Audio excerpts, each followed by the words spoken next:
Panchine rosa da sistemare in tutti i comuni, ben 574 del Veneto. Panchine per dire basta alla violenza contro le donne. L'iniziativa, che ha già avuto il consenso di molte amministrazioni comunali, è partita da Jesus Lei, la brasiliana che ha scelto di attraversare il Veneto comune dopo comune a piedi per scoprire le bellezze e conoscere le tradizioni e le storie dei paesi. La panchina perché io ho camminato da donna e mi chiedevano in tanti se avevo paura e questa cosa mi ha fatto tanto riflettere su questa che è una tematica, dico sempre che è una malattia che non ci sono farmaci che possono curare, che è quella dove la donna ha paura della violenza. Così, dal detto al fatto, ha portato avanti il suo progetto Panchine con una valigia. In questa panchina vogliamo dire questo: prendi la tua valigia con i tuoi sogni, con la tua libertà e vattene, perché non puoi subire.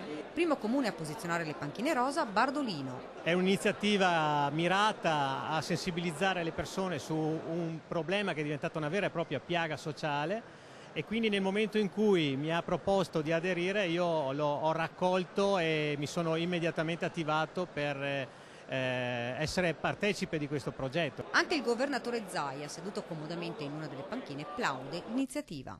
Le panchine saranno delle pietre miliari che segneranno un percorso, quindi se si fa questo percorso in rosa, che è un percorso che vuole parlare di difesa della donna, lo si fa dando da panchina a panchina, da città a città, e quindi un percorso veneto. Dall'altro il contenuto appunto, che è quello culturale, che è quello di civiltà, e penso che debba essere dato atto che questa è una bella iniziativa.